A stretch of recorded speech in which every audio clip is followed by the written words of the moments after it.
नमस्ते। हमारे साप्ताहिक कार्यक्रम प्रोफेसर अभय दुबे के साथ बातचीत में आपका स्वागत। प्रोफेसर साहब, अब तो 2 इवेंट के बीच में एक समय मामला चल रहा है और इवेंट क्या है, उसको 2 अलग-अलग पक्ष और विपक्ष अपने-अपने हिसाब से वोट के मतलब जो अप्रैल-मई में जो 2024 का इलेक्शन होगा उसके हिसाब से अपनी जो आपकी भाषा बोले तो पेशबंदी कर रहा है। हुँ, अ, एक तरफ इंडिया अलायंस है, उसके चैलेंज से घबरा के ही ऐसा लग रहा है कि बीजेपी जो 22 तारीख को एक प्राण प्रतिष्ठा का कार्यक्रम कर रही है, हुँ, उसको शंकराचार्य के लोगों की तरफ से आपत्तियाँ हैं। और उसपे हुँ, शंकराचार्य ने अपनी स्थिति स्पष्ट करने के लिए अवमुक्तेश्वरानंद जी ने एक 6 पॉइंटर बना के लिखे हैं कि आप इस पे जवाब दीजिए, जो उनके धर्म के हिसाब से है। हुँ, मेरा पहली चीज़ आपसे ये समझना चाह रहा हूँ, 2 चीज़ें एक साथ, कि ये धर्म के बारे में लास्ट वर्ड किसका होगा? एक, दूसरा हुँ। ये जो मतलब धर्माचार्य है, वो शंकराचार्य हैं, हम सब मतलब जो उनको मानते हैं, उनको जिस तरह से गाली देने का काम इस देश में शुरू हुआ है, मैं तो पहली बार मैं देख रहा हूँ कि सही में हिंदू धर्म खतरे में है। बीजेपी जिस तरह से उनको गाली दे रही है। मैं थोड़ा इस पे एक आपका समझना चाहूँगा ओवरऑल पिक्चर जो है। देखिए, 1990 के बाद से इस देश में एक नए हिंदू धर्म का जन्म शुरू हुआ है और मैं इस बात को लगातार महसूस भी कर रहा हूँ और विश्लेषणात्मक फ्रेमवर्क में रख के अपने बोल भी रहा हूँ। एक नया हिंदू धर्म का जन्म हुआ है और एक नए तरह के श्रद्धालु का जन्म हुआ है। ये नया हिंदू धर्म जो है वो पॉलिटिसाइज्ड रिलीजन है। ये भारत में जो धर्म होता है, बिखरा हुआ, ग्रहणशील, हैं? इस तरह का नहीं है। ये एक हिंदू धर्म के अंदर अब्राहमी तत्वों का प्रवेश करा दिया गया है। यानी ईसाइयत और इस्लाम से लेके जो तत्व लिए गए हैं, उन तत्वों का प्रवेश करा के इकहरा हिंदू धर्म बनाया जा रहा है 1990 के बाद से, जिसका सिर्फ एक ही देवता है, राम, और बाकी और नहीं है उसमें। बहुदेववादी नहीं रह गया है। ये एक ईश्वरवादी धर्म बना दिया गया है इसको। और इससे एक एक एक एक राजनीतिक श्रद्धालु नाम का एक अ, धर्मप्राण व्यक्ति पैदा हुआ है। और इस पूरी प्रक्रिया ने शंकराचार्य जैसे लोगों को इस धर्म से बाहर कर दिया है। शंकराचार्य जिस सनातन धर्म की नुमाइंदगी करते हैं, शंकराचार्य जिस आध्यात्मिकता की नुमाइंदगी करते हैं, शंकराचार्य जिस उपनिषदक दर्शन की नुमाइंदगी करते हैं, उसका इससे कोई संबंध नहीं है। ना उसकी कभी कोई चर्चा की जाती है, ना उनसे कोई बात पूछी जाती है, ना उनके लिए इस धर्म में कोई स्थान है, ना उन्हें बुलाया जाता है, ना उनकी राय पर गौर किया जाता है। ये धर्म पूरी तरीके से राजनीति के मकसद से गढ़ा गया है। और अगर शंकराचार्य इसका विरोध करेंगे तो शंकराचार्यों के साथ भी ये लोग वही सलूक करेंगे जो विपक्षी दलों के साथ सलूक करते हैं, और लगभग वही नौबत आ गई है। जिस तरीके से वो कांग्रेसियों के खिलाफ बोलते हैं, जिस तरीके से वो वामपंथियों के खिलाफ बोलते हैं, जिस तरीके से वो सामाजिक न्याय की पैरोकारी करने वाली पार्टियों के खिलाफ बोलते हैं, लगभग उसी अंदाज में अब ये शंकराचार्यों के खिलाफ बोलेंगे। शंकराचार्य उनके पॉलिटिकल अपोनेंट हैं, बिल्कुल क्लियर, उनका मामला क्लियर है। और इसमें मैं बार बार कहता हूं इस बात को कि शंकराचार्यों द्वारा की गई आलोचना ने कम से कम एक बात 100% साबित कर दी है कि राम जन्मभूमि का सनातन धर्म से कोई ताल्लुक नहीं है। अगर किसी सनातन धर्म से कोई ताल्लुक है तो वही नया सनातन धर्म है, जो कि 1990 के राम जन्मभूमि आंदोलन के बाद बना है। इसके श्रद्धालु अलग तरह के हैं, पहले के सनातन धर्म के श्रद्धालु अलग तरीके से थे। आप भी धर्म प्राण व्यक्ति हैं आनंद जी, लेकिन आप इस नए सनातन धर्म के श्रद्धालु नहीं है। आपकी जो धर्म प्राणता है वो पुराने सनातन धर्म के प्रति समर्पित है। ये नए किस्म का सनातन धर्म है, इसके लिए शंकराचार्यों का कोई महत्व नहीं है। उतना ही महत्व है, अगर उनको लगेगा कि राजनीतिक बदनामी ज्यादा हो रही है तो थोड़ा सा शंकराचार्यों ने जो कहा है उसको कर, जैसे अभी नई बातें हो रही है कि वहां पर ट्रस्ट का एक कोई ऐसा व्यक्ति बैठेगा, वो अपनी पत्नी के साथ बैठ जाएगा। अगर ये आग्रह चलिए, धर्म प्राण प्रतिष्ठा में पत्नी के साथ एक व्यक्ति को बैठा देंगे। कुछ इस किस्म की जिसे कहते नहीं, कोई मरम्मत करना, डैमेज कंट्रोल करना, ये सब प्रक्रिया चल रही है और शंकराचार्यों के ऊपर उल्टा अटैक हो रहा है। जी, जी। नहीं, मैं 1 मिनट 1-2 चीज़ें और आपसे समझ लूँ। जिसको आप कह रहे हैं मरम्मत, क्या मुझे लग रहा है रफूगिरी चल रही पे, हाँ, वो कपड़ा इतना रफूगिरी। कट गया। हाँ, ये ज़्यादा हाँ, अच्छा शब्द है, हाँ, रफूगिरी। रफ रफ रफू करने का काम शुरू किया जा रहा हुँ, है। मैं मैं इसलिए कह रहा हूँ कि मैं अभी भी समझता हूँ कि शंकराचार्य का ने इस समय बोल के, और वो उनका बोलना ज़रूरी था, उन्होंने स्पष्ट किया है कि विपक्ष भी इसमें ईमानदार नहीं है। उन्होंने कहा विपक्ष ईमानदार हो तो विपक्ष का है कि आगे से वो हमारी बात सुनेगा। उनका हुँ, कहना ये है कि जितना पक्ष उतना ही विपक्ष भी हुँ। धर्म को अपने हिसाब से यूज़ करता है। अपनी पोज़ीशन उन्होंने धर्म को लेके क्लियर की है, और मैं पहली बार देख रहा हूँ कि जब शंकराचार्य इस तरह के माहौल में अपनी पोज़ीशन को बिल्कुल स्पष्ट कर रहे हैं। मैं 1-2 चीज़ें छोटी-छोटी आपसे समझ लूँ। नहीं, आपकी इस बात का लाभ उठा के अब मैं एक बात ज़रूर कहना चाहूँगा कि बहुत लंबे अरसे से मैं राजनीति को देख रहा हूँ। मैंने पहली बार एक गैर राजनीतिक व्यक्ति को राजनीति और धर्म का जो घालमेल तैयार किया गया है, उस पर आपत्ति करते हुए इस तरह देखा है। और वो अपने धार्मिक मुकाम पे खड़े होके आपत्ति कर रहे हैं। वो कह रहे हैं कि जिस शास्त्र को पढ़ के हमने राम को जाना है, उसी शास्त्र के आधार पे हम वहाँ पे नहीं आएँगे। जी, जी, तो जी, हाँ, ये जो बात है, ये बहुत महत्वपूर्ण बात है।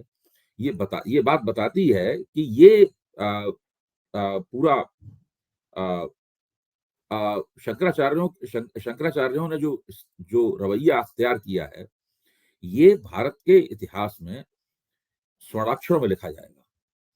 और उन्होंने विपक्ष की जो आलोचना की है, वो भी बिल्कुल जायज़ है। विपक्ष अगर हिंदू वोट न नाराज़ हो जाएँ, मुसलमान वोट न नाराज़ हो जाएँ, इस दुविधा में अगर विपक्ष नहीं रहता, तो वो बहुत शुरू में अ इनके निमंत्रण को का पूर्वानुमान लगा लेता, एंटीसिपेट कर लेता और उसके बारे में अपनी नीति बना लेता। उससे उनकी पार्टियों में भी भ्रम नहीं फैलता। जी, जी। नहीं, मैं एक एक और चीज़, और मुझे ऐसा लगता है कि जैसे मोदी जी गोल पोस्ट लगातार चेंज करते जा रहे हैं। ये हो रहा है तो उसका अच्छा 11 दिन का मैं 11 दिन का अनुष्ठान करूँगा।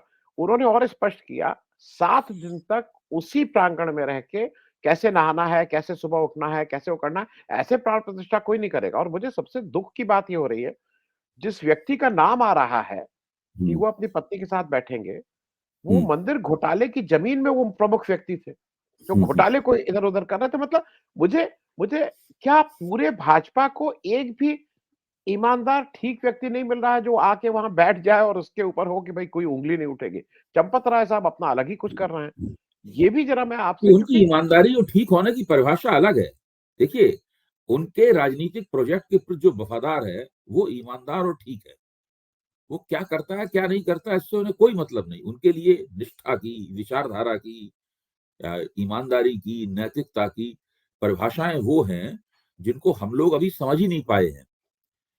दरअसल भारतीय जनता पार्टी जिस तरह की दुनिया बना रही है, जिस दुनिया में अ, एक हिंदू नाम का रिलीजन है, धर्म नहीं, रिलीजन और धर्म में फ़र्क होता है। हिंदू नाम का एक रिलीजन बना दिया है इन्होंने, धर्म की बजाय। एक रिलीजन है, एक जो भारत में एक बहुदेववादी हमारी परंपरा है, उसमें से एक देवता को उठाकर उस पे इतना फ़ोकस डाल दिया है कि दूसरे देवता लगभग अंतर्ध्यान हो गए हैं, विलुप्त हो गए, उनको पूरी तरह पृष्ठभूमि में फेंक दिया है। भारत में हो ही नहीं सकता था जब तक वो ये नहीं करते। तो ये पूरी जो इंजीनियरिंग की गई है, ये बहुत अभूतपूर्व किस्म की इंजीनियरिंग है। इस इंजीनियरिंग का इतिहास जो है वो देखना पड़ेगा कि उसको किस तरह से लिखा जाए। जी। फिरोज़ साहब, मैं एक अंतिम बात करके फिर इंडिया अलायंस पे आएँगे। हुँ, जिस तरह से ये इसको स्टेट वो बनाया जा रहा है इवेंट, हुँ, सार्वजनिक अवकाश उसमें आधे दिन का कर दिया गया है, क्योंकि आफ्टरनून में होना है प्राण प्रतिष्ठा। हुँ, राजकीय अवकाश ऑलरेडी उत्तर प्रदेश सरकार, मध्य प्रदेश सरकार, राजस्थान सरकार ये घोषित कर चुकी हैं। और आज मुझे ताज्जुब हुआ, शेयर मार्केट की तरफ से आ गया है। उन्होंने ये नहीं कहा इसकी वजह से, उन्होंने कहा है कि हमारी मेंटेनेंस होती है, इसलिए हम 22 जन, जबकि शेयर मार्केट का इतना फिक्स्ड रूल है, वो साल के शुरू में बता देते हैं इस दिन, और मेंटेनेंस एकदम से, क्या वो साइकिल में पंचर हो गया है कि पंचर जुड़वाने रुक जाएंगे? शेयर मार्केट इस तरह की चीज नहीं है। हुँ। आज आज आया है सर्कुलर कि जी, देखा मैंने। हाँ, मंडे को ट्रेडिंग बंद रहेगी एक हुँ। मेंटेनेंस के चलते। मतलब ये क्या स्टेट पूरी तरह से, वो दिन दूर नहीं जब भारत के संविधान में सेक्युलर हटा के लिख दिया जाएगा कि ये हिंदू राष्ट्र है। उसकी ज़रूरत नहीं है। देखिए, राष्ट्रीय स्वयंसेवक संघ ने जो नई नीति अख्तियार, एक ज़माना था जब ये लोग इस संदर्भ में सोचते थे कि संविधान में कुछ परिवर्तन किए जाएँ, ताकि वो हिंदू राष्ट्र की स्थापना कर सकें। अटल बिहारी वाजपेयी जब प्रधानमंत्री थे तब तक ये इस तरह का चिंतन था संघ का कि संविधान की समीक्षा के लिए उन्होंने आयोग बनाया था, और अगर अटल जी दोबारा फिर जीत जाते तो वो आयोग जारी रहता और वो समीक्षा होती रहती। लेकिन बीच में 10 साल का जो कांग्रेस का शासनकाल हुआ, इस अवधि में इन लोगों ने अपना चिंतन बदला। अब इन लोगों का मानना है कि संविधान में कुछ भी बदलने की जरूरत नहीं है, और इसको मोहन भागवत ने विज्ञान भवन में जो अपने भाषण दिए थे उनमें साफ तौर पर कह दिया है कि हम लोग कोई संविधान में परिवर्तन अमृतन करने नहीं जा रहे हैं, कुछ नहीं, वो ऐसा ही बना रहेगा संविधान, और जी, उस वो बना रहेगा, और उसी के जरिए अब वो सिर्फ महज उसको एक किताब बना दिया गया है, एक जी, ऐसी किताब बना दिया गया है जो कि लाइब्रेरी में रखी हुई है, उसके ऊपर धूल चढ़ती रहेगी संविधान के ऊपर। बाकी जी, सदन में, सदन के बाहर राम मंदिर बनाने के सवाल पे, किसी भी सवाल पे, अब वो ये इतने शक्तिशाली हैं कि अदालतों से कोई भी फैसला निकलवा लेते हैं, जी, जी, और अगर अदालत कभी ऐसा फैसला दे दे जो इनके विपरीत जाता है तो संसद के जरिए कानून बना के उसको पलट देंगे। जी, तो अब तो पूरी तरीके से जो जो कानूनी दुनिया है, कानूनी दुनिया को उन्होंने पूरी तरीके से अपने शिकंजे में ले लिया है। अपने राजनीतिक उद्देश्यों की पूर्ति के लिए वो अदालतों का इस्तेमाल कर रहे हैं, अपने राजनीतिक उद्देश्यों की पूर्ति के लिए उन्होंने सनातन धर्म को सनातन रिलीजन में बदल दिया है, और जो श्रद्धालु होता था, पारंपरिक श्रद्धालु होता था, उसको एक राजनीतिक श्रद्धालु में बदल दिया है। पूरा मीडिया इसमें उनके साथ लगा हुआ है। आप देखिए जितने बड़े-बड़े एंकर हैं सब इस वक़्त अयोध्या में मौजूद हैं। खास तौर से जो महिला एंकरों का वहाँ पर एक रणनीतिक इस्तेमाल किया जा रहा है। वो एक पारंपरिक जब वो टीवी पे न्यूज़ पढ़ने के लिए या बहस करवाने के लिए बैठती हैं, तब तो वो पश्चिमी परिधान में होती हैं। और जी, लेकिन वहाँ पे सब वो भारतीय परिधान में, कोई साड़ी पहने हुए है, कोई सलवार सूट पहने हुए हैं, और बिंदी लगी हुई है, चूड़ियाँ हैं, बिल्कुल उसी तरीके से, और बिल्कुल राम की आराधना हो रही है, चौपाइयाँ पढ़ी जा रही हैं, बीच-बीच में एक आध वाल्मीकि रामायण का श्लोक भी सुना दिया जाता है, और चारों तरफ नाच-गाना हो रहा है, बिल्कुल ऐसा जिसको वो कहते नहीं कि अयोध्या में त्रेता युग उतर आया है। तो ये जी, सब त्रेता युग के सीन टीवी पे दिन-रात 24 घंटे हम लोगों के सामने हैं। जितने कार्यक्रम होते थे राजनीतिक बहस के, सब बंद कर दिए गए। हम लोग अब किसी कार्यक्रम में नहीं जाते, जी, क्योंकि वो सब अयोध्या से हो रहे हैं। जी, अयोध्या से सीधे-सीधे सब प्रसारण हो रहा है। ये स्थिति है। जी, जी। प्रोफ़ेसर साहब मैं एक छोटी-सी टिप्पणी अपनी करके फिर आगे चलूँ। जो परिधान हुँ, की बात कही, आपको पॉलिटिकल एनालिस्ट के रूप में जो विचार इसके लिए किया जाता है। कल के दिन मैं आपको एक नेकर और आधी टी-शर्ट में देखूँ तो मुझे अचंभा लगेगा। ये जिन हुँ, जिन लोगों की आप बात कर रहे हैं, ये अपने फ़ेसबुक पे जिस तरह के परिधान पहन के अपनी फ़ोटो लगवाते हैं, मतलब क्या बोले? मैं आगे बढ़ता हूँ। हुँ, इंडिया अलायंस का एक जो सबसे बड़ा मतलब सबकी आशा थी बीजेपी में, अब टूटेगा, अब टूटेगा, अब टूटेगा, इस पे टूटेगा। तो उसका जो एक सबसे मुश्किल पड़ाव था, सीट शेयरिंग का, वो तो स्मूथली चल रहा है। वो तो सबसे मुश्किल आम आदमी पार्टी के साथ करीब-करीब तय है। अखिलेश की समाजवादी पार्टी के साथ करीब-करीब तय है। उसमें तो कहीं कोई दरार आई नहीं। अब मैं इस पे भी एक टिप्पणी आपकी चाहूँगा कि जो सीट शेयरिंग है, वो लोगों की उम्मीद थी कि बहुत इसमें हंगामा होगा, एक-दूसरे के कपड़े फाड़ दिए जाएँगे, वो ऐसा कुछ नहीं हुआ। उसके विपरीत दूसरी बात ये है कि नीतीश कुमार को जिस तरह से क्योंकि वो टारगेट किए जा रहे हैं। सुबह से शाम तक रोज न्यूज़ आती है कि नीतीश कुमार जाने वाले हैं, नीतीश कुमार ने ये कहा, वो दुखी हैं, उनको ममता बनर्जी नहीं चाहती। मैं दोनों चीज़ों पे शेयरिंग कितने स्मूथली हुआ, ये हमें भी इतनी उम्मीद नहीं थी कि इतने स्मूथली हो जाए। देखिए, अब तो मुझे बिल्कुल साफ लगने लगा है कि हो सकता है कि ये, पहले मैं सोचता था कि 20 जनवरी तक सीट शेयरिंग हो जाएगा, आज 20 तारीख है। तो अभी सीट शेयरिंग जो सीटों का तालमेल है, वो 100% पूरा नहीं हुआ है। लेकिन जनवरी खत्म होते-होते सब जगह सीटों का तालमेल हो जाएगा। शायद ही कोई जगह बचेगी, जो जगह बचेगी, वहाँ जानबूझ के सीटों का तालमेल नहीं किया जाएगा। एक रणनीतिक वजह से नहीं किया जाएगा। ये स्थिति लग रही है। तो इस काम में इंडिया गठबंधन बिल्कुल कामयाब है। लेकिन इंडिया गठबंधन की एकता भंग करने की उम्मीद अभी भारतीय जनता पार्टी ने छोड़ी नहीं है। उसके लिए लगातार वो लोग प्रयास कर रहे हैं, और उनके प्रयास को समझना हम लोगों के लिए बहुत ज़रूरी है। वो इंडिया गठबंधन के खिलाफ उन्होंने तय किया है कि उन्हें कहाँ पे कौन-सी इस जो जंजीर की वो कौन-सी कड़ी है, जिस जिस जो जो उन्हें तोड़नी चाहिए। वो उन्होंने माना है कि बिहार में नीतीश कुमार वो कड़ी हैं, अगर इस कड़ी को तोड़ दिया जाए तो इंडिया गठबंधन की साख जो है रसातल में चली जाएगी। और इसके लिए वो बहुत ही चतुराई से, बहुत कुटिलता से एक मनोवैज्ञानिक युद्ध चला रहे हैं कि नीतीश कुमार कभी भी पलटी मार सकते हैं। यहां तक कि अमित शाह से उसी रणनीति के तहत अमित शाह ने एक बयान भी दे दिया और उस बयान के ऊपर फौरन जीतन राम मांझी ने और दूसरे लोगों ने प्रतिक्रिया भी व्यक्त कर दी।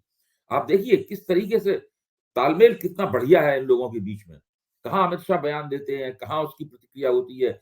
सब लोग जैसे कि एक दूसरे से फोन पर बात करके पूरी योजना बना के ये सब बयानबाजी की जाती।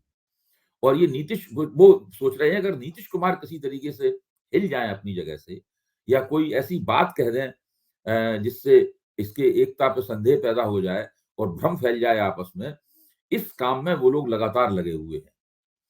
अब मैं जब सोचता हूं कि क्या वास्तव में ऐसी कोई परिस्थिति है कि नीतीश कुमार दोबारा भारतीय जनता पार्टी के साथ चले जाएं, एनडीए में चले जाएं, तो मैं नीतीश कुमार ने जो 3 बार अपना पक्ष बदला है, अगर उन तीनों परिस्थितियों में जब मैं गौर करता हूं, तो मेरे सामने स्पष्ट हो जाता है कि ये आज ऐसी वैसी कोई परिस्थिति नहीं है। भाई पहली बार उन्होंने तब पक्ष बदला था जबकि पहले से ही एनडीए वो छोड़ चुके थे। जी। उसके बाद लोकसभा चुनाव में नुकसान हुआ तो लालू यादव से वो जुड़े। एक तो वो था, यानी वो तो उन्होंने सिद्धांत, उन्होंने कहा था नरेंद्र मोदी अगर एनडीए के नेता रहेंगे तो मैं एनडीए में नहीं रहूंगा। वो तो उनका बिल्कुल एक सैद्धांतिक निर्णय था, जिसकी सब लोगों ने प्रशंसा की थी और उसका उन्होंने नुकसान भी उठाया। चुनाव में बुरी तरीके से हारे, उसके बाद में विधानसभा चुनाव में गठजोड़ करके भाजपा को बुरी तरह से उन्होंने हराया। दूसरी बार उन्होंने पक्ष तब बदला जब उन्हें लगा कि भाई ये जो तेजस्वी यादव जो है सरकार नहीं चलाने दे रहे हैं, ये अलग से विधायकों की मीटिंग करने लगे थे तेजस्वी यादव, तो उन्हें लगा कि ऐसा करने से मुख्यमंत्री के तौर पर मेरी साख पूरी तरीके से खत्म हो जाएगी। तब उन्होंने अपना पक्ष बदला। तीसरी बार उन्होंने पक्ष तब बदला जब उन्हें यकीन हो गया कि भाजपा उनको मुख्यमंत्री की गद्दी से हटाना चाहती है। पहले विधानसभा चुनाव में उन्होंने रामविलास पासवान के बेटे का इस्तेमाल किया उनके खिलाफ, भाजपा ने उनकी सीटें कम करने के लिए। उसके बाद उन्हें गद्दी से हटाने की पूरी कोशिश की, साजिश की गई। जब वो साजिश उन्हें पकड़ में आई तब उन्होंने अपना पक्ष बदला। आज ऐसी कोई स्थिति नहीं है। लोकसभा चुनाव पूरी तरह सिर पे है। अगर लालू यादव नीतीश कुमार को हटाकर तेजस्वी को अभी मुख्यमंत्री बनाने की कोशिश करेंगे तो उससे क्या होगा? भाई लालू और नीतीश अलग अलग हो जाएंगे। अगर नीतीश भाजपा में नहीं जाते हैं और अलग अलग लड़ते हैं तो उस 2014 में हम लोग देख चुके हैं कि उसका क्या हश्र हुआ था उस पूरे मामले जी। का। अगर और नीतीश अगर भाजपा में चले जाते हैं तब भी लोकसभा चुनाव में क्या हश्र हुआ था बिहार में सीटों का, वो भी हम लोग देख चुके हैं। आज ऐसी कोई स्थिति नहीं है। मैं नहीं मानता कि लालू यादव और तेजस्वी यादव इस प्रकार की जल्दी में है। अभी सबको लोकसभा चुनाव लड़ना है। तो जो जो भारतीय जनता पार्टी ने एक मनोवैज्ञानिक युद्ध चला रखा है, उस युद्ध को समझकर और एक तरह से उसकी पोल भी खोलनी चाहिए इस युद्ध की। ये सब जो उसमें जीतन राम मांझी की एक खास तरह की भूमिका है, वो बहुत ही भाजपा के साथ में जुड़कर ऐसा बयान देते हैं ताकि उस वो रणनीति आगे बढ़े। जी। जी। नहीं सुशील मैं मोदी, जीतन राम मांझी, ये सब सम्राट चौधरी, ये सब जो बयानबाजी होती है उधर से, उसकी उसकी पूरी एक प्लानिंग है उसके पीछे। जी। नहीं मैं इसका भी कर दूं भाई, जेडीयू का वजूद खत्म करने की पूरी साजिश के तहत चिराग पासवान को किया गया और नीतीश को समझ में आ गया। दूसरा मैं मतलब एक डेविल्स एडवोकेट होके मैं ये कहूं कि लालू यादव और उनके पुत्र ने जिस तरह का बड़ा दिल दिखाया और संयम रखा है, एक भी स्टेटमेंट इस पूरे जब से नीतीश और वो आए हैं, एक भी स्टेटमेंट आप देख लीजिए अगर इन लोगों के बीच देखिए, तालमेल का। तेजस्वी यादव और लालू यादव और राष्ट्रीय जनता दल की भूमिका जो 2015 के गठजोड़ में थी, उससे भूमिका वैसी भूमिका बिल्कुल नहीं है।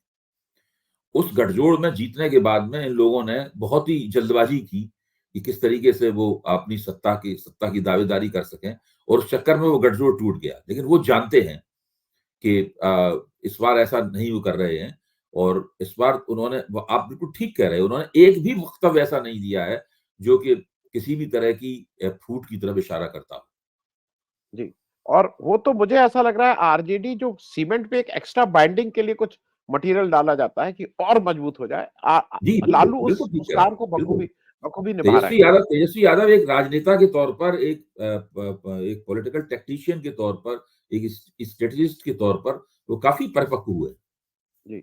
मैं अभी भारत जोड़ो यात्रा पे एक टिप्पणी आपसे लूँ, उससे पहले एक छोटी-सी टिप्पणी इसलिए ले लूँ, ये हुँ, योगी जी का जो बयान आया है, योगी जी परिपक्व नेता हैं, योगी जी ने भी आज तक कोई बयान आउट ऑफ कॉन्टेक्स्ट नहीं दिया है। हुँ, उनका एक बयान अगर आपने देखा हो जिसमें वो कहते हैं कि मैं 4-5 कपड़े बदलने वाला कलाकार नहीं हूँ, जैसा हूँ वैसे ही जाता हूँ। मैं हुँ। इस बया भाई ये बयान सीधे-सीधे मोदी जी की ओर इशारा कर रहा है।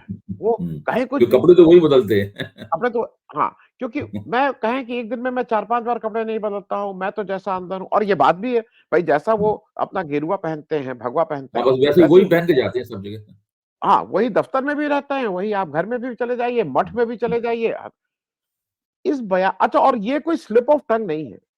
हुँ, ये इस पे ज़रा एक टिप्पणी चाहता हूँ क्योंकि ये कुछ ना कुछ तो दिखा रहा है। कभी-कभी आदमी गुस्से में मेरा आपका गुस्सा हो तो मैं आपको सीधे-सीधे नहीं बोलूँगा।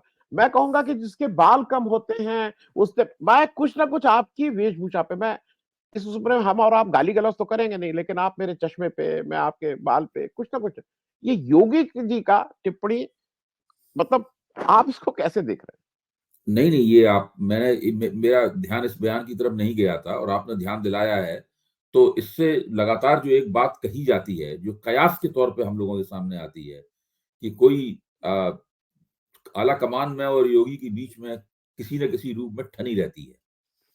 और उस जो ठनी रहती है, उसकी एक लीपापोती भी योगी की तरफ से भी की जाती है और आलाकमान की तरफ से भी की जाती है।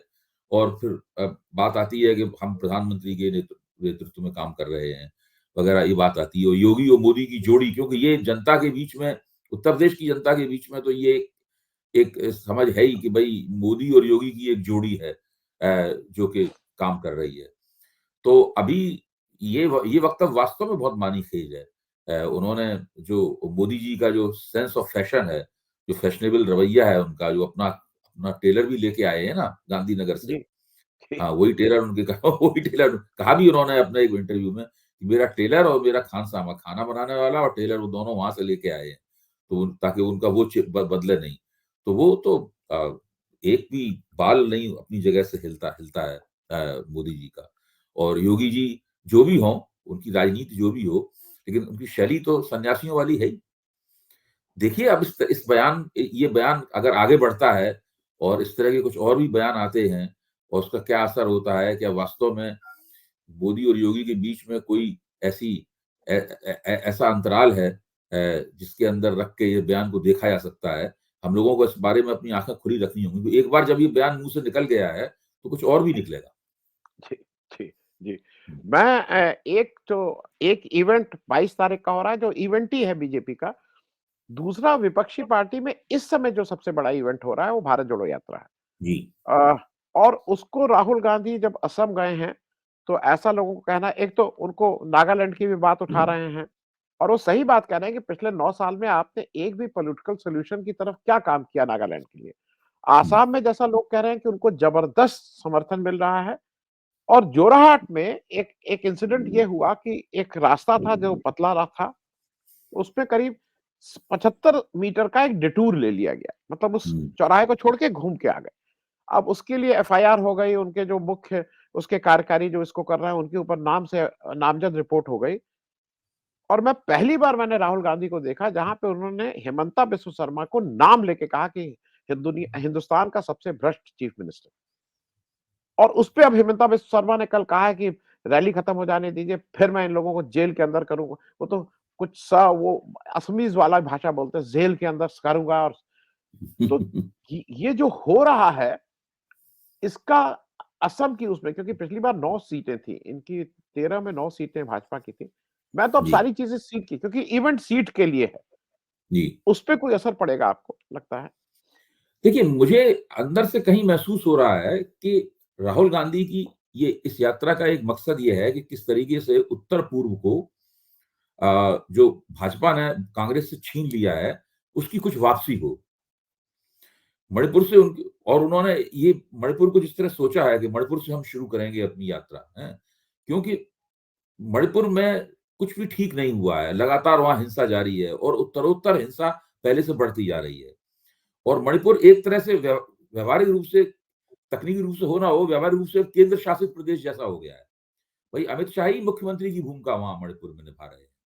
सारे उन्हीं के तैनात किए हुए अफसर हैं और लोकसभा में कह भी चुके हैं वो कि हमने सारे जो मुख्यमंत्री द्वारा तैनात किए हुए अफसरों को हटाकर केंद्र के सारे अफसरों को वहां पे तैनात कर रखा है।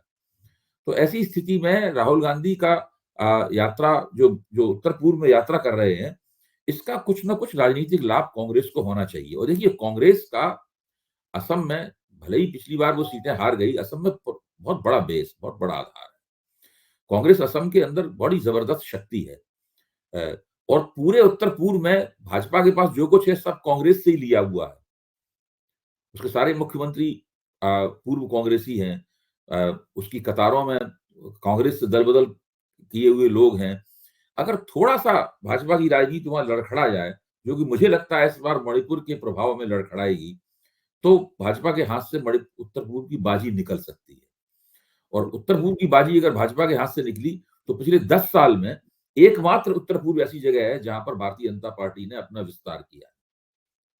फिर भारतीय जनता पार्टी पुनर्मुश्क भव की स्थिति में आ जाएगी। जी। मैं प्रोफेसर साहब, मैं एक और चीज़ इसलिए जो मैं समझ रहा हूँ, थोड़ा नैरेटिव भी है। सिक्किम, वो जब नॉर्थ ईस्ट बोलते हैं, सिक्किम में वो ज़ीरो हैं, नागालैंड में उनका कुछ नहीं है, मिज़ोरम में उनका कुछ नहीं है। उनका जो ले दे के असम और त्रिपुरा और अरुणाचल में है। अरुणाचल पूरी पुरानी कांग्रेस है जो भाजपा हो गई है। मेरा सिर्फ कहना यह है कि हिमंता बिस्व शर्मा, जिन्होंने नेडा, जो नॉर्थ ईस्टर्न डेवलपमेंट एसोसिएशन जो बनाई गई थी, जी हाँ, जी हाँ। उसके आयोजक या संयोजक नियुक्त किए गए थे और उन्होंने एक तरफ से हंटर चलाना शुरू किया था। मेरे ख्याल में उस पे भी अटैक हो रहा है एक तरह से। वो जो नेडा वाला, जो हेमंता बिस्व शर्मा का जो नेतृत्व जिस तरह से वो करते हैं। देखिए, आप दिल्ली में जो भारतीय जनता पार्टी के समर्थक तथाकथित रूप से निष्पक्ष पत्रकार हैं, वो हमेशा कहते हैं कि भाजपा की किस्मत है कि हेमंत बिस्व शर्मा जैसा व्यक्ति कांग्रेस ने उन्हें थमा दिया। वो सब लोग कहते हैं कि ये पूरा भाजपा का जो भी प्रपंच है उत्तर पूर्व में, उसको अगर कोई व्यक्ति चला रहा है, वो हेमंत बिस्व शर्मा है। तो भाजपा बहुत कुछ उनके ऊपर निर्भर करती है। ये वही हेमंत बिस्व शर्मा है जिनके बारे में भाजपा ने उनके भ्रष्टाचार पे खुद ही एक चार्जशीट जारी की थी पूरी।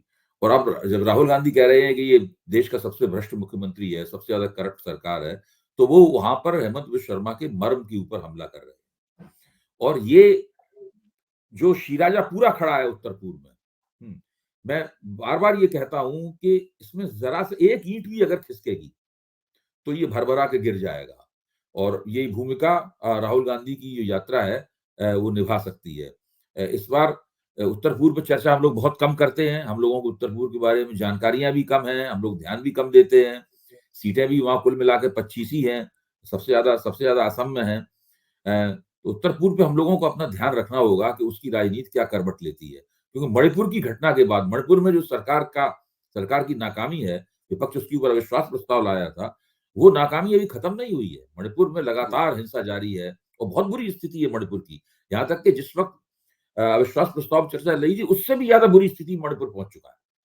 जी, जी, प्रोफेसर साहब, और मुझे ये लगता है कि शायद सीट की दृष्टि से नहीं, लेकिन 8 राज्यों का नॉर्थ ईस्ट को हमारा और आपके कर्तव्य की दृष्टि से उसको विमर्श में रखने की आवश्यकता है, क्योंकि सीट ठीक है, बिल्कुल, सीट बिल्कुल, 25 में बिल्कुल। जिसको मिलेगी वो होगा। बहुत-बहुत धन्यवाद प्रोफेसर साहब, जॉइन करने के लिए। Thank you so much.